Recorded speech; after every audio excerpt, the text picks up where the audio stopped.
আসিফ নজরুলের বড় দায়বদ্ধতা রয়েছে। বিচার এবং সংস্কার তার কোর্টে গিয়েছে, এখন দেখি আসিফ নজরুল কত বড় কোর্টে বল খেলে।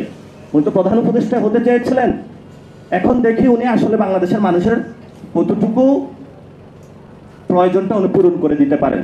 আর অন্যান্য উপদেষ্টারাও যেতে হবে, ডক্টর ইউনূসকে শক্ত হাতে এই মাঝি হতে হবে, অথবা এই তরির ভার নিতে হবে। আমাদের যারা সৈনিক ভাইরা এই রাজপথে নেমে এসেছিলেন, আমরা সরকারের কাছে আহ্বান জানাবো যে আপনারা এই সৈনিকদেরকে পুরস্কৃত করুন। একটি দুইটি মেডেল ধরিয়ে দেওয়ার নাই, যেটা আপনারা অফিসারদেরকে দিয়ে থাকেন। এই সৈনিকদের তেল, জল, নুনের অভাব রয়েছে। অল্প কয়টা টাকা বেতন পায়, সারাদিন সোজা হয়ে শটাং হয়ে দাঁড়িয়ে থাকে, কিন্তু যখন পরিবারের কাছে যায় অল্প কয়টা টাকা নিয়ে তাদের যেতে হয়, অথচ তারা দেশ মাতৃকা রক্ষা করে চলছে। এই যে বাংলাদেশে কোনো নিরাপত্তা ছিল না, এই মানুষগুলা নিরাপত্তার কাজ করে যাচ্ছে। আপনি দেখবেন মাঠে দেখবেন সেনাবাহিনীর লোকগুলা মুখ শুকিয়ে গেছে তাদের, সারাদিন ডিউটি করে একটার পর একটা প্রবলেম তারা সলভ করে যাচ্ছে।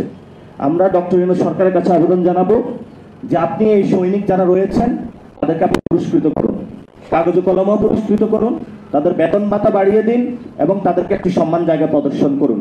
এবং ভবিষ্যতে আমাদের যারা আর্মির সৈনিক ভাইরা রয়েছেন, তারা এই গণঅভ্যুত্থানে এসেছিলেন, তাদেরকে পুরস্কৃত করতে হবে।